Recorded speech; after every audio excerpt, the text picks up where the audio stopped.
예, 장관님. 예. 지금 법제처가요, 헌법주석서라는 걸 발간을 했거든요. 거기에 보면 대통령 직무대행의 범위는 현상 유지 위주로 해야 된다, 새로운 걸 하면 안 된다, 이렇게 되어 있고요. 서울대 총장이자 한국법학교수회 회장인 성낙인 교수 헌법학 책에도 권한대행의 범위 밖에 있는 게 헌법재판소장, 헌법재판관, 대법원장, 대법관 등의 임명이라고 명시되어 있습니다. 이 견해에 대해서 어떻게 생각하십니까? 우리 헌법에는 대통령 권한대행의 권한 범위에 대해서 특별한 규정이 없고 학계나 실무에서는 다양한 견해가 있는 것으로 알고 있습니다. 장관님 견해는 어떠십니까?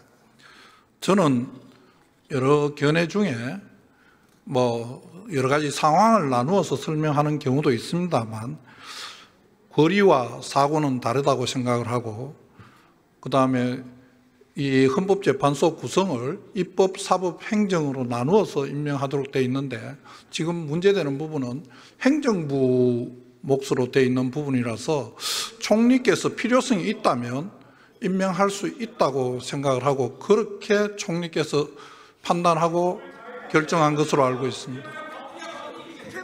자, 한덕수 대행이 12월 26일인가요? 담화문 발표한 내용 아시죠? 거기 보면 헌법기관 임명을 포함한 대통령의 중대한 고유권한 행사는 자제하라는 것이 우리 헌법과 법률에 담긴 일관된 정신입니다 라고 한덕수 대행이 본인 입으로 직접 발표한 발표문이에요. 이때와 지금은 대통령께서 권한 정지 상태인 경우하고 완전히 거리된 상태하고 상황이 좀 다른 거 아닌가 생각을 합니다. 지금 법꾸라지의 면모를 지금 정확하게 보여주시는 거거든요. 표현이 좀 과하십니다.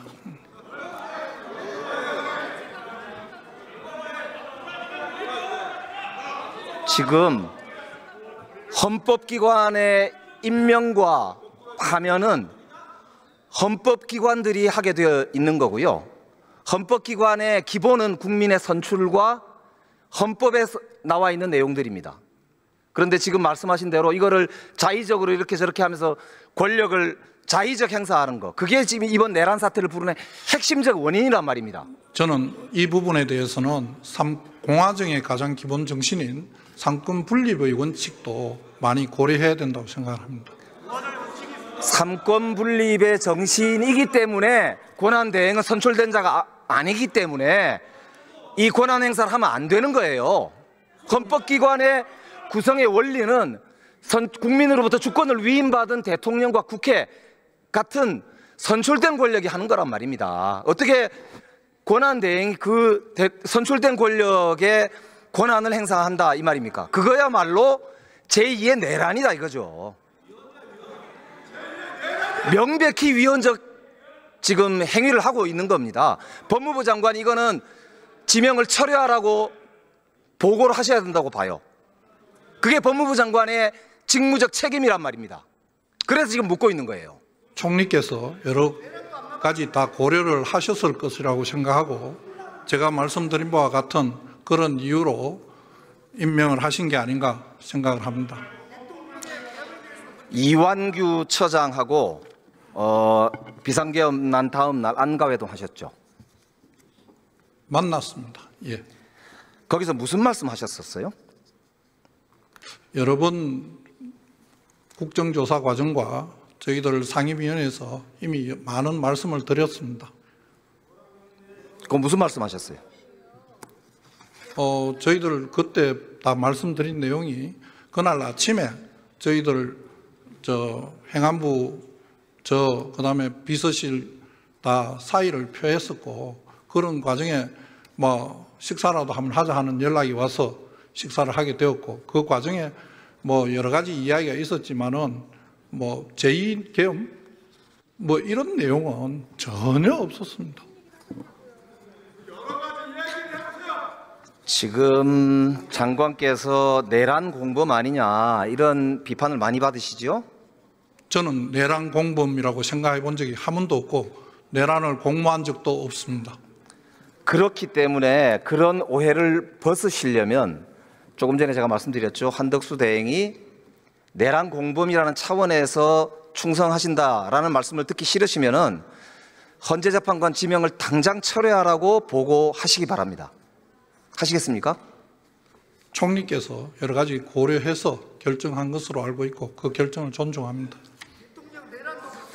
그 부분이 특히 지금 헌재에 가처분 사건으로 계류 중에 있으니까 제가 옳고 그름을 다 말씀드리기에는 적절하지 않습니다. 자, 오늘 보도를 보니까요. 윤석열, 김건희 부부가 대통령 관저로 갈 때 500만 원 정도의 캣타워, 2천만 원 정도의 흰옥기 욕조가 설치됐었다. 그런데 이사 과정에서 이게 운반이 됐다라고 하는 정황이 나왔거든요. 이게 횡령 아닌가요? 저는 그 내용을 자세히 알지 못합니다. 만약에 그게 사실이라면 횡령 아닐까요? 여러 가지로 좀 따져봐야 할 것 같습니다.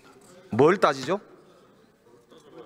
어떤 경위로 했는지 우선 사실관계를 제가 모르니까 대답을 드리기가 좀 어렵습니다. 자, 그러면 최근에 한 일주일 정도 사이에 관저 가신 적 있나요? 제가요? 네. 저는 직무정지를 당한 상태라서 어디로 가지를 못합니다. 대통령이 지금 그 파면 이후에 사적 만찬을 즐겼다고 나오잖아요. 모르겠다. 알지를 못합니다. 보도 안 보셨습니까? 저는 알지를 못합니다. 그게 만약에 예산으로 사용됐다면 횡령이지요? 그것도 뭐 가정을 전제로 말씀하시는 거라서 제가 대답드리기에 적절하지 않습니다. 이게 유력 정치인의 부인이 사적으로 법인카드를 썼다고 해서 김혜경 씨의 경우에 검찰이 수사를 어마어마하게 했잖아요. 이거 수사해야 되겠죠? 내용을 확인해 봐야 될 것 같습니다. 이게 확인이 되면 수사하시겠죠? 검찰에서 수사 필요성이 있으면 제가 지금 당장 모르겠는 부분이 그런 내용이 검찰이 직접 수사권 범위에 들어가는지를 우선 정확하게 잘 모르겠습니다. 제가 확인해 보겠습니다. 확인하고 필요하면 말씀드리겠습니다. 확인하시겠다고 분명히 말씀하셨습니다. 그 내용을 사실관계를 확인해 보겠습니다. 우선. 그러니까 사실관계가 확인이 되면 수사가 필요하다는 거는 당연히 인정하실 거죠? 수사의 필요성은 사실관계가 우선 뭔지 의원님께서 말씀하신 내용은 지금 언론에 나온 걸 말씀하시는 거 아니겠습니까? 저는 언론 그 보도를 보지를 못했습니다. 그래서 우선 그 내용부터 확인해 보겠습니다. 우리 법무부 장관은 수사 지휘권이 있지 않습니까? 수사 지휘권은 구체적인 사건에 대해서 있습니다. 예. 그래서 예. 내란 우두머리 혐의로 지금 정말 우리 대한민국 역사를 정말 어떻게 표현해야 될까요? 박살을 낸 내란 우두머리 혐의를 받고 있는 분입니다. 이런 분이 이런 횡령을 하는데 법무부 장관이 그렇게 소극적으로 답변하셔야 되겠습니까? 사실 확인해 보겠습니다. 사실 확인되면 바로 수사하시기 바랍니다. 확인하겠습니다. 자, 그러면 지금부터 잠시만 주목해 주시기 바랍니다. 제가 구독자분들을 위해서 선물 하나를 준비했는데요. 제가 항상 여러분들께 드리는 말씀이 있습니다. 뉴스만 평소에 잘 챙겨보셔도 돈이 되고 돈을 벌 수 있다라고 말씀을 드렸는데요. 여러분들은 여기 보시는 삼성전자 뉴스를 보고 어떤 생각이 드세요? 아니면 정치인들의 뉴스, 날씨 뉴스를 보고는 어떤 생각이 드시나요? 그냥 뉴스만 보고 끝내는지 아니면 이 뉴스를 어떻게 이용할 수 있는지 이 부분을 고민하고 계시는지를 되물어보고 싶습니다. 그 이유가 뭐냐 하면 제가 지난번에 여러분들께 뭐라고 말씀을 드렸었죠? 지금은 반도체 섹터를 눈여겨보셔야 한다고 말씀드렸습니다. 그리고 나서 이런 썸네일들 뉴스를 통해서 많이 보셨을 겁니다. 반도체 내용이 이슈가 됐을 때 부자들은 어떻게 생각한다? 반도체 관련주들은 뭐가 있는지, 어떤 종목이 가장 좋은지, 어디에 투자해야 돈이 몰리는지 자연스럽게 생각한다고 제가 말씀을 드렸죠. 그 이유가 뭐냐 하면 부자들이 봤을 때는 이슈가 곧 돈으로 이어지고 그 이슈가 나에게 돈을 벌어준다는 경험적 확신이 있기 때문에 부자들은 항상 이런 사회적 이슈를 관심있게 챙겨본다고 제가 말씀을 드렸습니다. 이번에도 마찬가지인데요. 제가 지난번에 시청자분들과 함께하는 주식으로 수익 내기 이벤트를 진행했었죠. 당연히 100% 무료로 진행을 했었고요. 여기 보시면 아시겠지만 제가 지난번에도 구독이라고 보내주신 모든 시청자분들께 반도체 관련주 중에 가장 크게 급등할 딱 한 종목, 많은 종목도 아니라 한미반도체 한 종목을 여러분들께 추천드렸어요. 그러면서 여기 나와 있는 대로 정확히 얼마에 매수해야 하는지, 그리고 수익률이 어느 정도 나왔을 때 팔아야 하는지를, 이런 부분들까지 여러분들에게 정확히 알려드렸었는데 지금 실제로 어떻게 되었다? 오른쪽을 보시면 아시겠지만 제가 지난번 문자 발송으로 이 한미 반도체를 소개해드리고 나서 실제로 이렇게 5배 이상 어마무시한 상승이 나왔습니다. 100만 원만 투자를 했어도 무려 500만 원이 넘는 수익금이 생긴 거죠. 그래서 당시에도 굉장히 많은 분들이 제가 드린 이 한미 반도체로 수익을 내실 수가 있으셨을 텐데요. 다시 한번 축하드린다고 말씀을 드리겠고, 이번에도 마찬가지입니다. 앞으로도 2024년, 2025년 계속해서 기대해볼 섹터는 AI입니다. 그 중에서도 AI 반도체는 그 누구도 부정할 수 없는 미래 성장 산업입니다. 그러면 우리가 어떻게 생각해 볼 수 있을까요? AI 반도체 종목 중에 앞으로 크게 대장 역할을 하면서 10배 이상 급등할 수 있는 텐베고 종목을 지금부터 열심히 추적해야 한다는 겁니다. 큰 돈을 투자하지 않더라도 월급의 일부분 아주 소액이라도 이 종목을 모아가야 수백 %의 수익률을 손에 쥘 수 있는 것이죠. 지금 여러분이 보고 계시는 이 유튜브 또한 AI 반도체와 아주 밀접한 연관이 있고, 반도체야말로 대한민국의 핵심 산업으로 앞으로 더더욱 시장은 성장할 수밖에 없습니다. 그렇기 때문에 제가 이번에도 뭘 보내드리고 있냐면, 지난번과 똑같이 구독이라는 문자를 보내주시면 제가 AI 반도체 관련주 중에 앞으로 대장주 역할을 하면서 주가가 가장 크게 급등할 한 종목을 여러분들께 문자 발송으로 종목명과 사고 파는 시점을 모두 알려드릴 건데요. 그 문자를 받고 여러분들이 주식으로 돈 버는 연습을 한번 해보셨으면 좋겠고요. 혹시라도 나는 주식을 하지 않는다 하시는 분들은 주변에 주식하시는 지인분들에게 말씀을 해주셔도 되고요.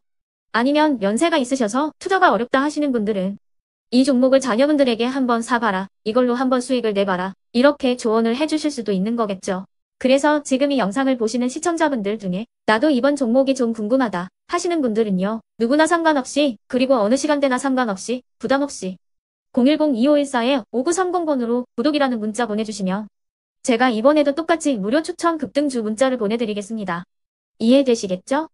제 번호 010-2514-5930번으로 구독이라는 문자 보내주시면 여러분들이 직접 이슈를 통해서 돈 버는 연습을 해보실 수가 있는 거고, 제가 돈을 받는 것도 아니고 투자를 대신해 드리는 것도 아니기 때문에 부담 없이 신청해 주시면 되는 겁니다. 그리고 수익이 나면 저는 다른 것은 하나도 바라지 않습니다. 제 채널에 구독, 좋아요 한 번씩만 눌러주시라, 이렇게 다시 한번 말씀을 드리겠습니다.